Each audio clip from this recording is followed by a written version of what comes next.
Right.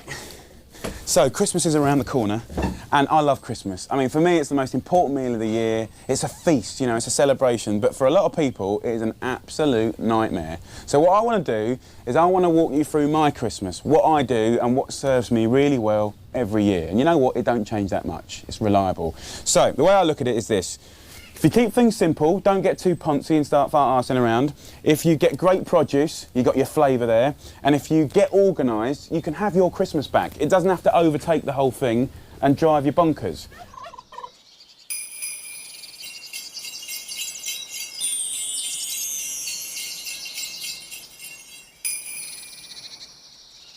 Now, stuffing for me is really important, and it absolutely starts with getting your onions slowly frying for about 10 minutes so they go sweet and delicious and soft. So I've got 3 onions in there, and then you want a good pinch of salt and pepper and mix that up so it's all coated. Now, goose and turkey for me work better actually together, I believe. This is what I've done for the last 4 years. I mean, look at that. It's like Christmas has started already, and you've got that wonderful presentation like that. You've got a pack of goose fat here, which, by the way, makes the most incredible roast potatoes. All right, you know, you don't want to use it every day, but like every now and again, life is short. A lot shorter if you have that every day, but you know, for Christmas. And then giblets. British people are so ridiculous about giblets. And you know what? Do you like tasty grub or not? Right, if you like tasty grub, then get these in the roasting tray, because that is going to give you mega, mega flavour. So all I would do, get your little neck, and then just... The only reason I do that really is just so it releases its flavour. Every time I roast anything, I always have 2 onions, 2 carrots, 2 sticks of celery, a bulb of garlic, and you know, you can call that a trivet. Essentially that holds whatever it is you're roasting just off the bottom of the tin, so it's not pan frying, there's heat around it roasting. And then here, this goose, what I want to do is try and create some Christmassy flavours, okay? Lightly oil this. I want to just give it a little coat. And the reason I do that is because I want flavour to stick to it. Now, 5 spice. It's a ground down version of all of those wonderful spices that, for me, represent Christmas. Cinnamon, nutmeg, cloves, you know, stuff like that. Around the old legs, on the other side. You want about 2 or 3 heaped teaspoons. There is something about 5 spice and goose or duck that is incredible. Full stop. Now, inside, I'm going to get a couple of oranges and just prick them with a knife and then put these up the jacksie of this goose like this. And then under here, it's almost like under the armpit here, is a little pocket of fat. Just stab that through there. And then just round here, there's some fatty bits. There's the main bit there, you can see it, but it goes onto there as well. We want all that fat to render out, so just stab that. Now, another thing that I love to do is get a couple of little lobes of ginger like that, get something heavy, and just split it like this, and then we just put that in the bottom of the roasting tray, and when that baby roasts, it gives you the most incredible flavour. Imagine that in your gravy. It's brilliant. So goose is done. So let's have a look at this turkey over here. Now, when you get a beautiful bird like this, you need only put a little bit of oil or butter, salt and pepper, and roast it. Really, that's all you need to do. But if you want to try and add and complement the beautiful flavour, go up behind the turkey like this, and where the skin meets the breast, just push it and keep pushing, and then it'll go through like that. And as soon as you've done that, get yourself a spoon or a spatula, and you have a little mosey about. You make a little pocket. And if you imagine getting a flavoured butter underneath there, you know, it's going to slowly, slowly make its journey out, and you're not going to eat it all. It's going to baste, and it's going to be delicious. Now, flavour. I'm thinking Christmas, right? Christmas to me is clementines. Just great, the zest of a clementine. And actually, lemon's pretty damn good as well. Nice and fresh. Lemon and white meat is just brilliant. So literally, that little pile of zest is more than enough. Into a bowl with a good half a pack of butter and then a good pinch of salt and pepper. You want to season it, right? So give that a little stir up, take half that butter, and we'll give half that butter per breast. Once you've got that butter in, it's dead simple, just get your hand and sort of smear it all the way up the breast. And look, at the end of the day, common sense tells you that's going to just be mega beautiful. And then sage. Sage is going to go in that stuffing, and a nice big handful too. And what I want to do is get like 4 or 5 leaves and just literally get your hand under that skin again and you can just fan them out here, there and everywhere. And what's going to happen is as that butter melts, that sage will fry and it'll be almost like a stained glass window with a beautiful sage leaf underneath. Is it for aesthetics? Well, it happens to look pretty, but no, it's for flavour, absolutely. So I'm not being like sort of poncy about it, but nice little idea to give it a little tweak. And then with this sage here, I just want to run my knife through that. You can be pretty rough about it, and then sprinkle that into your onions. As soon as that sage hits like fat, butter, oil, it turns into a different herb. It's like a steak, you know, it's meaty, it's delicious. So that goes in there. Onions. Now, stuffing is a job that you must do the day before. So you need to cook these onions like we have, and you let them cool down, because we're going to introduce meat. And if you put hot things with meat, then it goes, and then everyone's on the toilet on Christmas night. So I'm actually going to mix it now, because I'm going to cook it now. There's a big difference. You know, that's about 700 grams of the pork mincemeat there. And then I got a good 250 grams of breadcrumbs. That's going to give it a nice lightness. And then just scrunch it up. Absolutely, if you've got some chestnuts in here, that would be beautiful. There's some pretty cool dried fruit in the supermarkets at the moment. You know, dried cranberries are pretty apt, I reckon. You know, got some blueberries, sour cherries, some apricots. Brilliant. Just slice it up. And I think that works really well with the pork. Scrunch it up. Now let's talk about stuffing. Historically, straight in the cavity here, right? But you know, look at the size of that. You know, if you put a lump of meat like that inside the turkey, it's going to completely change the way the hot air goes around the bird. And of course, that's going to drastically change your cooking times, okay? So my suggestion is take little bits and put them around the bottom of the carcass, and then you might even get a little bit of crispiness on some of that outer bit. What you mustn't do is just pack it in. I quite like just getting it up here like this. Up the back here, or the neck, just pack that in. So look, there you go. You can just tuck that under like that. And just get this on top of my trivet of all the veg and the giblets, exactly the same as the other one. And then these legs, just gonna get a bit of foil, wrap it around and hug it around that joint. The idea of putting one layer of foil around the legs is it just protects it, doesn't stop it from going crisp, but it just protects it from sort of getting dry and burnt. You know, I could say to you, right, okay, per kilo, cook it for 35 minutes, which would be roughly about right. If you've got a small oven or a big oven, or a fan oven or an old oven or a rubbish one, all of these things change how your beautiful bird's going to cook. So actually, yeah, 35 minutes a kilo as a guide, but I'm going to check it and I'm going to show you later when it comes out the other end, like all the critical points of how you know that the bird is cooked. Right, put that in an oven. I put the oven on full whack, absolutely screaming hot, and then I turn it straight away down to 180. So the temperature's like that, a little bit of crispiness happening, and then it goes down slowly, slowly, 2.5 hours of nice low cooking. Lovely.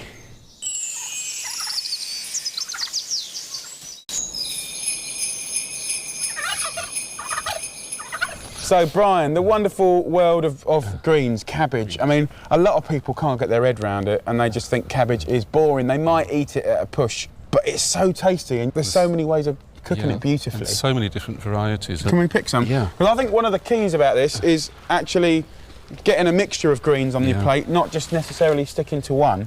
The curly kale's brilliant. It's one of the old traditional ones. I just click these leaves off, not the new growth, but the sort of the ones around the side of it. Yeah. What are these white bits coming out of it? Oh, it's a little bit of white fly, nothing much to worry about. Just wash those off. Yeah, that's one of the things about organic farming, isn't it? It's always someone sharing your crops. Yeah. Now this is one of my favourites, and you can kind of get this everywhere now. The Cavolo Nero, the black cabbage. Yeah. This is one hell of a cabbage. A lot of people haven't tried this still. Yeah. This is such a staple in Italy. Yeah. The thousands of recipes that they have for this. And when you prep it, you just hold it like that, pull that sort of spine out, and then you're left with that beautiful leaf. Yeah. They'll bring a pan of water to the boil with some garlic cloves that are peeled, chuck a load of that in, 4 minutes, drain it, and then puree it all up with the garlic and the best olive oil, salt and pepper, and they'll toss pasta in it. They'll put a spoonful of it on like polenta. They'll make little gnocchi dumplings out of potatoes and toss it. I mean, the things they do with this cabbage. And over here, we've got a classic Savoy. Just look at that. I just love the way the water just sits in there. Savoy cabbage, everyone thinks you have to boil the hell out of it. No way. If you slice that up finely, I cook it in a wok in 2 minutes. Yeah, that's all it needs. With a knob of butter and a load of Worcestershire sauce. Yeah. Great. Who's eating these at the moment? Slug? No, it's the white fly. It's such a mild winter. You shake it and then suck them up with a hoover. Do you do that? You actually go in the garden with a hoover? With a hoover. I've never seen you do that, Brian. If I'd ever seen you shaking cabbages with a hoover, I'd have thought there was something very strange going on. And this one here, this is obviously a version of a red cabbage. Yeah, it's an old-fashioned red cabbage. I'll just give it a little slash. Beautiful. And you know, these leaves are so juicy, listen to them. Peaky. They're really meaty. Now I've cut this, will anything useful happen with this, or we just dig it up? Yeah, you can cut the stalk inside, which is really lovely and tender. That is good stuff.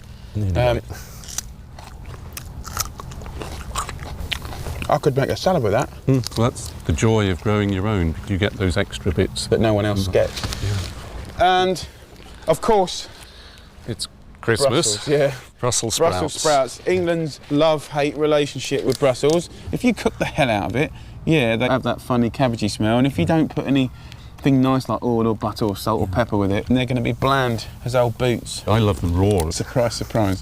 Go on, Brian. There's a lot of stuff about that raw food diet. I think you're going to live to about 200 years old, Brian.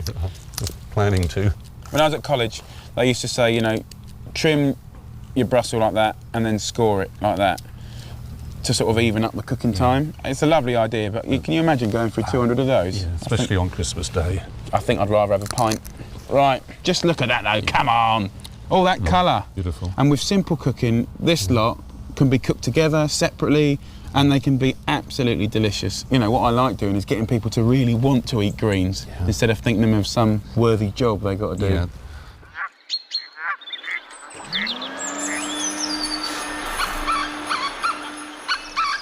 Now let's talk about flavour. Now, there's some flavours that will make all of these cabbages taste like heaven.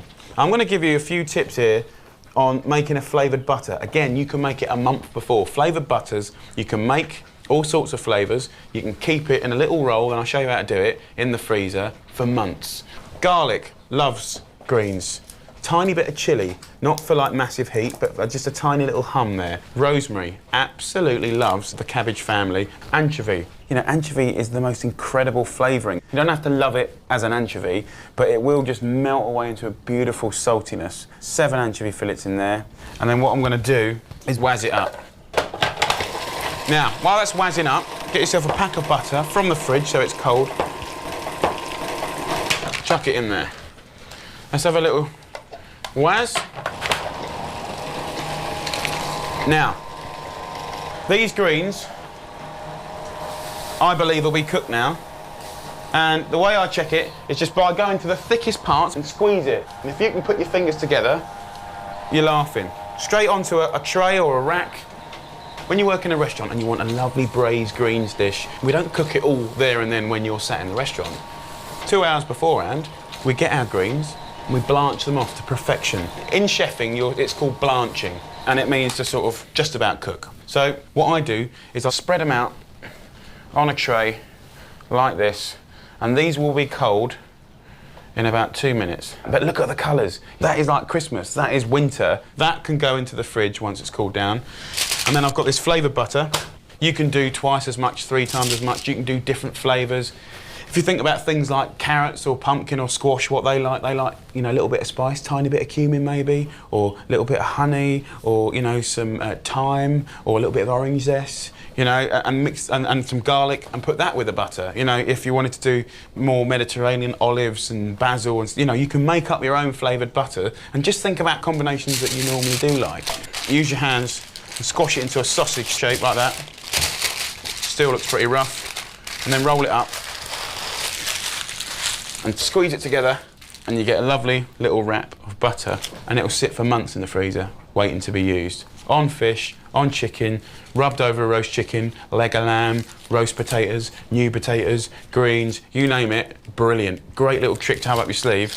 Now, these are cooled right down now, but there's a lot of water in there that's going to make it bland. So if you carefully, I don't want you to scrunch up, just makes it a little drier. And that means that when you're eating your lovely cabbage, it's the flavour of the cabbage and the butter that they're tasting, not just a load of water. And now in a pan, we take a little bit of our lovely flavoured butter. This can go back in the freezer. And then you want about 3 tablespoons of balsamic vinegar or lemon juice, but I love balsamic vinegar. It creates the most incredible smell and flavour with the anchovy and the garlic. And it will just cook into it, look at that. And that is what's going to make your cabbage sing. Straight in with the greens. And then give it a gentle stir around. Look at all those lovely colours. And even boring old red cabbage starts to look a bit more interesting now. Delicious. Now, the first thing is, this smells incredible. You would never know there's an anchovy in there.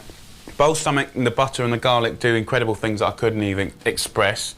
And that little bit of chilli just lifts the whole thing up. And you can make this as simple with 1 cabbage as you like, or you can mix cabbages up and make it a real celebration. And that, for me, is absolutely brilliant. And then a tiny knob of butter just to go on top. You know, blanching it and holding it. Lovely flavoured butter. And then last minute, 5 minutes of reheating it. And you'll have a fight on your hands about who's going to have the last bit. Brilliant.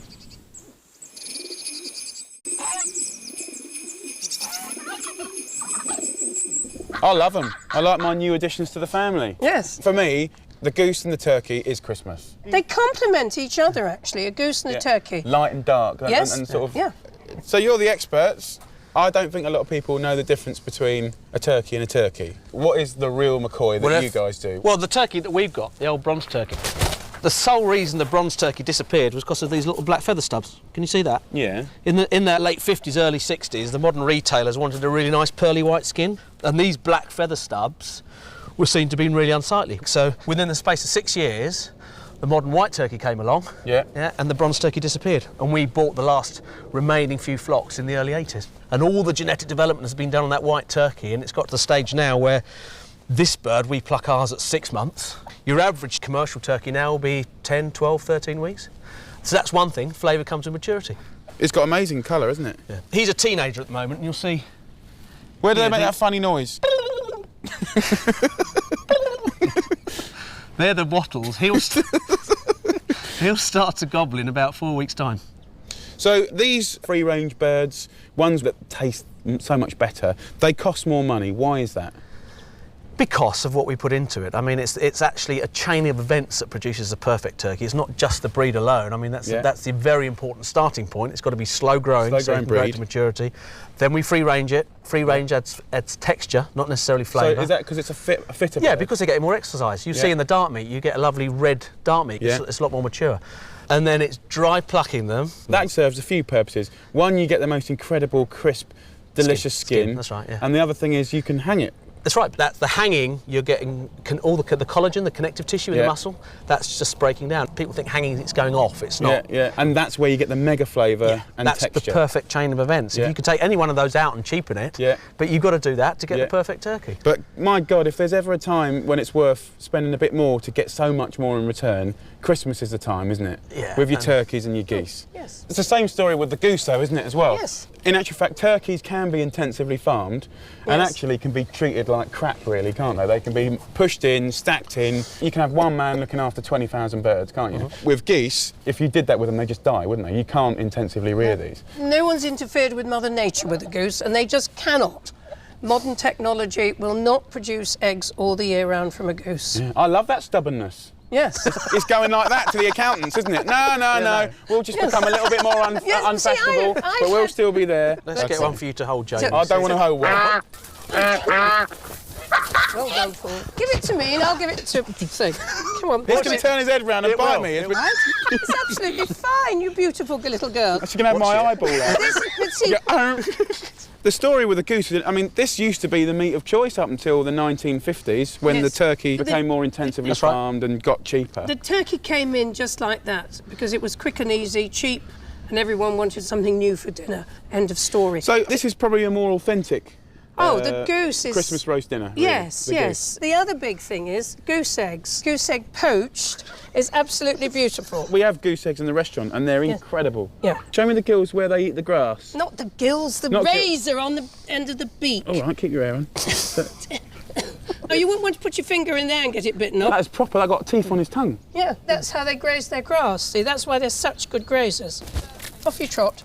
The goose and the gander, they'll be fine here. They'll poke about and be happy. Yes, certainly. And the turkeys, They've been reared in the woodland, so they'll be just running about the garden. I'm really excited to keep these here.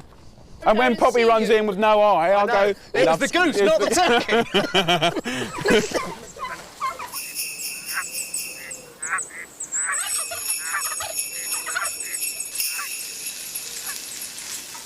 Roast potatoes, one of the most important things of any roast. Doesn't matter how good your meat is or your gravy, if the roast potatoes are naff, it's all over. No one's going to remember it, okay? So there's a few basic rules for making wicked potatoes. So what I've got here is I've got some potatoes, nice Maris Pipers, King Edwards, or any good roasting potato. I've also put some carrots in here and some parsnips. Now, parsnips cook quite a lot quicker, so I'll leave them in halves or whole. The carrots, if they're sort of medium size, can go in whole. And the potatoes, I just peel, cut into sort of like, you know, that sort of size chunks. Now, 10 minutes of fast boiling, just start to break down the edges of the potatoes and half cook the carrots and the parsnips. So what I want to do is drain them. That's why I like to cook out here, because I can make all sorts of mess and my wife has got nothing to say. So this steaming bit also is really important, because when it steams dry, then you've got a great potato. Now, sometimes you've got to toss it for a minute. Sometimes it's just 4 or 5 tosses like that. Look, see? That's what I want. I've got semi-cooked potato, frosted on the outside, absolute perfection, okay? When you've got that, we're halfway to a great roast potato. So, gas hob on. I've got a nice roasting tray. Let's talk about flavour. Now, you can use olive oil, you can use butter, or you can use the fat that's coming off our beautiful roast birds. That fat, at Christmas, for best roast potatoes, is nectar. Now, this is a mixture of turkey and goose fat. Just cover the bottom of your tray. You want to have a big tray so that the veg can spread on it. You don't want them all on top of each other, because then they'll start sort of steaming. And this is your opportunity to get flavour, right? So, rosemary and garlic. Now, people are funny about garlic. You don't muck about with garlic, right? You get 1 or 2 bulbs, right? For sort of 10 people's worth of potatoes. Crush them up a little bit in your hand. That is going to give your roast veg, just shake it to the corner there, the most beautiful start in life. Not only are you going to get lovely, sweet, caramelised garlic flavour with a bit of meat and a bit of potato and a bit of gravy, and you can just bust them out of the skin, beautiful. But also, even if you don't eat it, it'll give a lovely, subtle, garlicky flavour around everything, which I love. 30 seconds. This lot is steamed dry by now. That can go straight in. And then you get your fish slice in here and you delicately turn it over, right? Sometimes the best roast potatoes come from when you've cooked the potatoes almost too much. Oh no, have I overcooked them? Are they smashing up? And it's when they're on that fine line that you get the humdingers that blow you away. Once they're all coated, you can get a little bit of lemon zest, like that. And then the zest of 1 or 2 clementines. This will roast up with the fat and the garlic and the herbs, and it will give it a beautiful flavour. Nice sprinkling of pepper and sea salt. And then again, a last little turn around. Toss it all back on itself. Try and be as gentle as you can be. All you have to do now is put them in an oven, 220 degrees Celsius, 400 degrees Fahrenheit, and don't touch them for 35 minutes. I bet you that they are going to be incredible. After 35 minutes, I'll check them, and they'll probably need about 45, 50 minutes.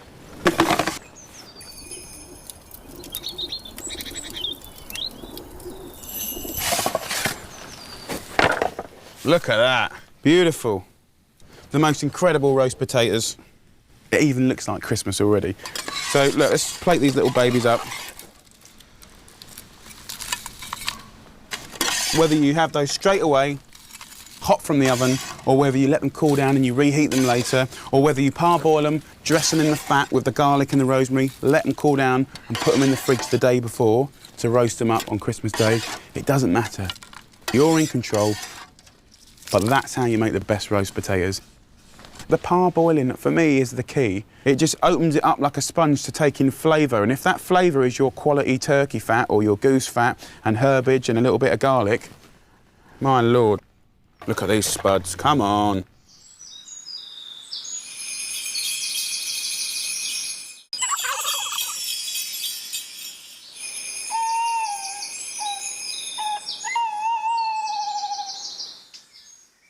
Right, so my two beautiful birds, they're cooked and they're resting. They've been resting for about half an hour. And this beautiful goose needed just over 3 hours. And the lovely turkey needed just under. Now, I want to tell you exactly how I could tell if it was cooked. This is the most important bit. Don't worry about times. It's the tests of telling if it's perfectly cooked or not that's really important. First of all, get a couple of forks and pick your bird up, right? On a white plate, drip the juice.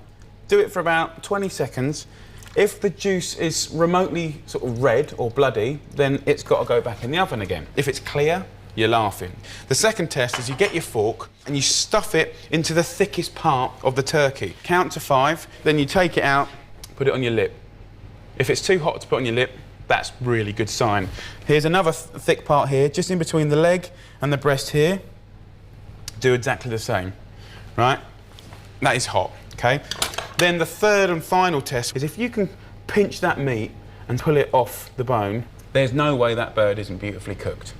And with the goose here, you know, you can, if you just pull it, it should just easily, and look at that. Melt in your mouth, tender meat, and that's what you want from a goose. Delicious. Now I want to show you a rough way to make the best gravy. So get your turkey tin onto a hob. Sometimes it's a bit more burnt than others, but generally, you know, you've got that stickiness on the bottom. If you put a bit of water in halfway through, it should be creating that lovely gravy potential. Lean the tray and spoon off all the fat, apart from about 4 tablespoons worth. Fat's got wonderful flavour, and you've got rid of most of it, but not all of it, because we want to put some flour in there, and that's going to thicken it. So 2 heaped dessert spoons of flour. Just sprinkle that around, mix it up. But you can see as soon as that comes up to the boil, it starts to thicken that sauce. Now this is when I like to use a masher. Just go through all the veggies and the giblets and just smash them up and mush them up. You've got the garlic here, see this garlic? Just give them a really good squash up. And you get all the garlic puree out of there. You can see the carrots getting all smushed up as well. Another little optional extra is to think about jams. Sweetness, or a couple of spoons of sweetness in gravy, really works a treat. You know, with the turkey or the goose, some cranberry sauce in there, just a couple of nice spoons, tiny bit of acidity, tiny bit of sweetness. You know, it really will work a treat. And you'll mash that all up, you won't see it. What's in this tray is like a cordial, it's intense. Just even if you added water, it will be delicious. If you can add stock, and good stock, a couple of pints in there, even more delicious. And just simmer it. Scrape all that goodness off the bottom of the tray, and you simmer that for 10 minutes, and you will have brilliant, brilliant gravy. Don't worry about the bits in here, because you're going to put it through a sieve, and it's all going to come out. So while that's simmering away, I want to show you how to carve these birds. I'll show you the goose first. One of the things that really panics people, or they get really wrong, is carving. What I want to do is show you how I do it. Nice platter. I really like the idea of the big platters. You can carve your meat, you can get it on it, you can cover it with tin foil, keep it warm for a little bit. It looks nice when you serve it. And what I want to do here is show you a way that is fail-safe. With a pair of tongs, I'm just going to grab this leg, pull it off, put it on the side, right? The wing as well, straight out. And that wouldn't come out unless it was beautifully cooked. Do the same on the other side. So easy, and you know it's cooked because it just falls apart. Then you've got these 2 breasts, dead simple. You've got that bone here, feel where it is, put the knife right next door to it, and just run your knife, and then you'll hit the wishbone here, and just follow the wishbone. Done nothing technical. And then literally just pull the breast off the bone. And this skin, wafer thin and really crisp, so I'm pleased with that. And let's pull some of this meat off here. Have a little taste up. Oh my Lord, I'm telling you, That is some of the best meat you're ever going to eat. Right, the other one. Find the bone, put the knife next to it, go down to the wishbone, follow the wishbone. You can even use your hands and pull it off, like that. So when you've done that, you can pretty much squash this whole carcass up, chuck that in a pot, cover it with water, you make a most beautiful stock. I'm going to show you how to slice this. You can take this skin straight off, and look at that, nice and crisp. And if it wasn't crisp, you can just take it off, pop it back in the oven until it is. And then with the breast, slice it into little centimetre slices. People probably only need one slice of this. It's incredibly rich. Put this onto a little plate. So just fold up the skin like this. It's nice and crisp, so. There you go, put the skin to one side. They love that. Same on the other one. Tender as you like. And even if your family doesn't want a goose for Christmas, you surprise them with it. I'm telling you what, you knock them for 6. Look at that, lovely. Your crispy bits of skin there.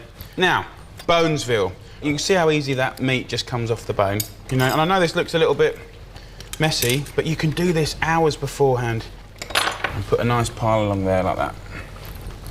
And, you know, serve that, you know, with a nice bit of rocket like that. That will knock people for 6. The turkey is exactly the same as the goose. You can pull the wings off like that, put to the side. You can just pull this lovely turkey leg off. Now, as far as this breast is concerned, the turkey is exactly the same as the goose. You've got that bone that runs down here. Find it and just cut down. And you'll hit the wishbone. You're going to end up taking off a nice sort of lobe of turkey breast like this. And this is the easy way, I believe, to do it. And then you've got your lovely stuffing here, and that just comes off. Then inside the carcass here, you can see we've got a little bit of colour here on the stuffing. Just pull it out, and that'll have all the lovely flavour from the turkey. Stuffing, legs, and breast. And then when you get one of these breasts like this, you can just slice down, even if you're not even trying. It's so much easier off the bone than it is on the bone. You get the bit that's been closest to the oven, but also you get the bit that's been closest to the bone. And look at that, you can actually see the sage underneath the skin of these little babies. See that? Beautiful. And the thing is, it looks quite neat, and I'm not even trying to make it neat, you know. I actually think this is simpler than just hacking away any old way at a bit of turkey. And like, you know, a lot of people are carving like that, so they're actually carving one piece of the most meat that's had the exposure to the oven, the overcooked bit, you know. They never get down to the bit that was near to the bone, which is a bit of a shame, I think. Don't be fooled to go and buy a turkey breast. That's not the point. Don't go and buy these awful rolled things and off the bone things, because you get the flavour from it cooking on the bone, cooking as a whole, okay? Look at that. It's an absolute feast. Now, the brown meat, just chunk it off. Absolutely just chunk it off. And you can just slice it, chop it, or even shred it. Put that into the middle, like that. Beautiful, look at that. So you've got all these like little off bits of stuffing from the inside of the cavity. You can put them in an oven-proof dish like this while the potatoes are getting nice and crispy. Pop this back in the oven and it'll get even crisper. So that's a nice little move. And then this bit that's came out the back of the turkey, you know, you can actually carve that just like a piece of the meat. And remember, it's good quality pork. And I'll put that on the platter with the turkey. Delish. Let's show you the gravy. Have a look at the consistency. If you like it a bit looser, add more water or stock. If you like it thicker, reduce it down more. Get it through a sieve. Just use a little spoon and just push it through like that. This is killer stuff. This really is the most incredible gravy. Here we go. And then just a little bit of gravy over the meat, just like that. And I'll do exactly the same on the goose. Just to make it nice and sort of shiny and moist. I don't put it over the skin because I want it crisp. So there you go, 2 beautiful birds. I mean, just look at all that lovely crispy skin, the herbs underneath, lovely breast meat, the stuffing, the skin of the goose. Absolutely delicious.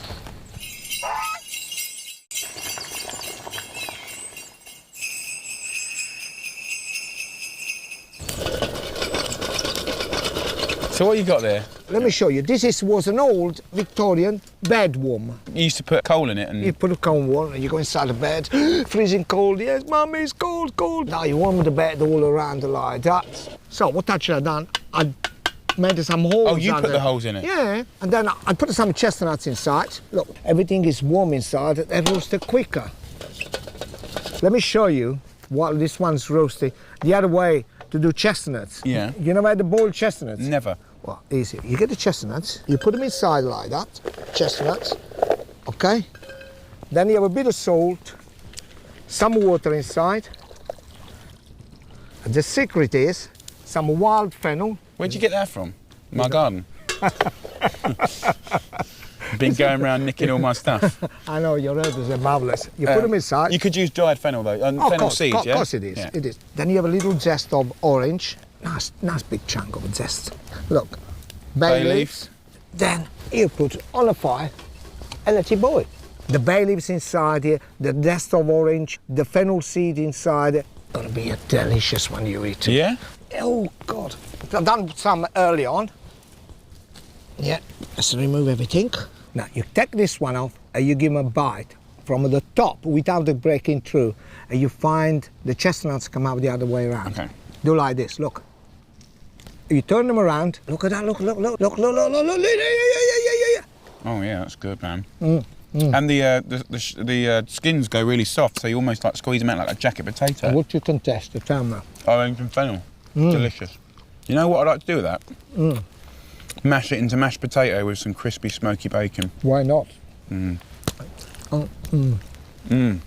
Delicious. Say no more.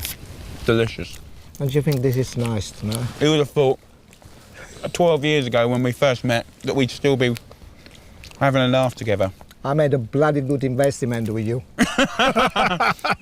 Do you remember when I first came to London and you gave me my first job? Of course I remember. And I wasn't allowed to bake with you at night. I remember properly. And then I used to get all your trays ready for baking. With the funny drawing, yeah? And I used to draw all those rude things in it and put Rude? messages. Yeah. And then you said, all right, you're my friend now. You can come and work with me. Don't worry about anyone else. Yeah. I thought, God, he's the most incredible chef. He does all this amazing pasta and all this bread. And then it was about 3 in the morning and there was this big pile of bread, and then you started taking all your clothes off. And you were going, look at me, I am the Italian stallion. You said to me, show me everything. I will show you everything. Yeah, I know. Oh, I was so nervous. Then you pull this one out. Let's have a look. See? You can see it also like that. Oh God, look at that. It's coming out. Fantastic. Beautiful. Yeah, you just hold this one. Don't eat it. I want to show you something. It's winter time, it's cold. So already got a bit of brandy inside here. Brandy? It's quite a lot of brandy, do you know? Yes, I know, but there are quite a few chestnuts. Look, you want to cook or I cook? Okay, when they're still very hot, straight in brandy. They will suck all the brandy up. What a nice idea. You twist it. Go get a big one. All in, all in. They're really good. They're like fluffy in the middle, roasted on the outside, and that booze is good. It works. I used to love That it. is really good. Also, can I give you tips? You put them in a brandy, you don't have to eat them straight away.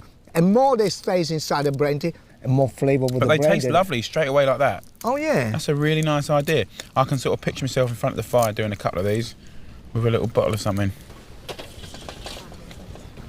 Look, they start to split. Did you hear it prick? Yeah. The moisture inside, if you don't cut it, will actually plump, will explode. You can actually hurt yourself. Also, by making a cut in it, they start to roast up nicely as well. Otherwise, they steam And the inside. lovely smoke goes straight inside.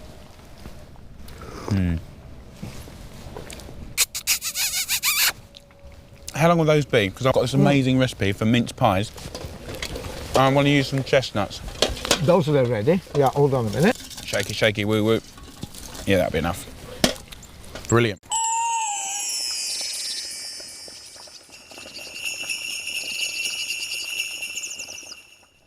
Traditional mince pie. I'm over it. Done. So I'm thinking I want to do something exciting. I've come up with it. And I'll come up with something which has everything that I love about a mince pie and more. So what I've got is some pre-bought all butter puff pastry, and I've got some phyllo pastry here as well, nice and crunchy. So we've got a contrast. Bit of flour, roll it out. It's so quick to make. Flour it as you go. Put a bit more flour there. Who's in control here? Me Yeah, or I you? know, but no, can I put some on top? That was here as ice well? and sugar. It was ice and sugar. Shit. What's the matter with you? Roll it out to about the size of a regular tea towel, okay? It's about 3 millimetres thick. And then you get a good quality jar of mincemeat. I know this seems like cheat, but that's hard to make and it's a great product. That's quite hard to make and it's a great product. Mincemeat, if you get the good one, there's a great recipe there. It's been made months ago, so it's matured. All those flavours have really moulded into each other. But what I've got an opportunity to do is I can put some other things in, like the chestnuts that me and Gennaro have done, and some other sour fruits like sour cranberries.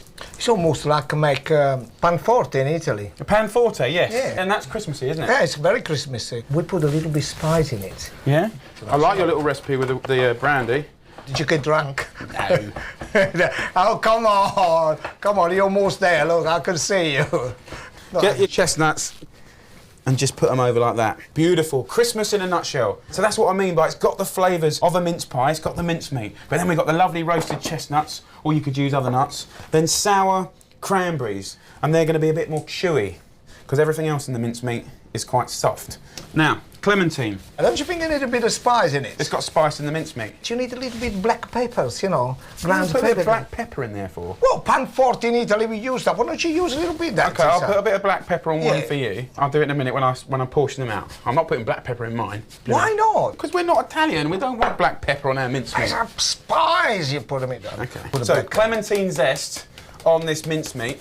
Gennaro wants to put black pepper on it, but roll it up into a sausage shape, and then you got the mincemeat, which we love. Yes, we but I'm do. getting fed up with it. But the chestnuts and then the lovely clementine, yeah, as well. And then we've got the sour a little cranberries. bit of black pepper on No, top forget of the black spice. pepper for a minute, Gennaro. All okay? right. So what you get is like a little twister, and in that twister is Christmas. And instead of having this crumbly old short crust, we've got something light, something spongy, something bouncy, right, with all that stuff in. Then I was thinking, I want to have another texture, right? So I got this phyllo pastry, and basically I want it to cover this tray. So I'm going to lay a sheet here, and I've got some melted butter. Just dab that. This is as much as an assembly as it is a recipe, really. But just because I'm not making the mincemeat from scratch, and you shouldn't think that you're cheating. You wait till you see this. So I want to put it over this tray, and I want it to be about, I don't know, a couple of inches bigger. And you can be scruffy about this. Don't try and be pretty. Don't worry about this. Just hang it over by 2 inches. And then... Don't forget to put some of this one on the trays. No, well, that's why I buttered this. You're going to put it upside down? Yeah. Oh, yeah, all right then now. So just lay it over, roughly. Get the two ends that we're not going to use, push them together. And just use that to gently push the phyllo pastry in, using that as a little bung. So what is phyllo pastry all about? Well, it's about crunch. If you think about the contrast of the puff pastry with the crunch of the phyllo pastry, it's going to be a total joy, a total treat. I like it. Then get your little twister. See that chestnuts in there? Look at that. So for me, this is a mince pie, but it's all about new texture. Little bit of butter around all the edges, and when it cooks, that phyllo pastry almost becomes like a little tray that it's cooked in. Get a nice handful of almonds, like that. Sprinkle them on top. And then, Gennaro, will you just get me a clementine? Yeah, I want a clementine. Okay.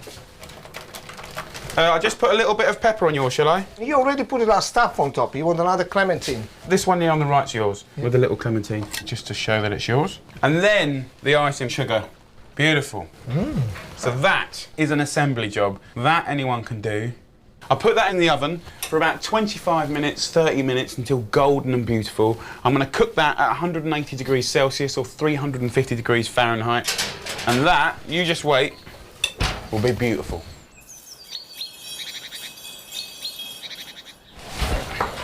Bravo. Right, doesn't quite look right yet. That phyllo pastry almost becomes like a little tray that it's cooked in. Bravissimo. I've never seen a mince pie like this. I like it. But that's exciting, that's what it's all about, that's what cooking's all about. So I'm gonna get some creme fraiche. It's quite nice to have a little teaspoon of something with your mince pie. Gennaro, just put me about 2 tablespoons of vanilla sugar in there, big boy. I'll use my hands. And can you grate me some clementine on top? Cool. Idea in the zest. Heat your brandy up. Just like a shot. Oh, lovely smell. Do you put vanilla sugar in? Yes, I put some vanilla sugar. Did you put enough in? I did put a 2 tablespoons. I didn't have How the much sugar. clementine do you put in? I put a zest of vanilla clementine A inside. whole zest or just a little bit of a clear? Well, look, I put all this. Listen, I know better what you put inside here. To serve it, just put that lovely flamed brandy and vanilla sugar creme fraiche in there. I know that that still doesn't look like a traditional mince pie, but wait for this, right? You just click it off, you know? All right, it's come off wonky. All right, we'll peel it off then. For me, personally, that is beautiful. And if someone handed you that at a party, you wouldn't go, oh God, another mince pie. You go, what is it? What is it? And you go, mince pie, new styley. And they're like, okay. And the lovely thing is, you can bespoke it, you can make it your own. This is for me, this is for you. Little bit of icing sugar. I know I don't normally do that much pretty stuff, but this is the time of year. Ah, that's good. A little bit of holly. Now, the key about eating this is a sip of wine first, and then a nice big... I know how to eat it. Why should I want to taste this one first. You've got a little bit of pepper now.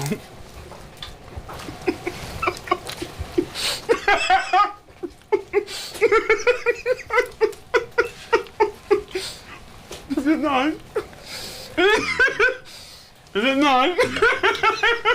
Yes, it's nice. You know, I'm going to eat because it's very nice. You put all the stuff in top. You put a little bit. I don't want to. Don't put any back. Doesn't go. This is the right way to do. That is rubbish way. The one with peppercorn. Buon Natale.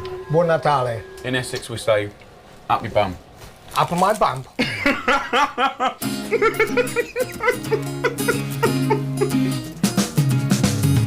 Take time to make yourself feel good. You do whatever you want, 'cause you can't now.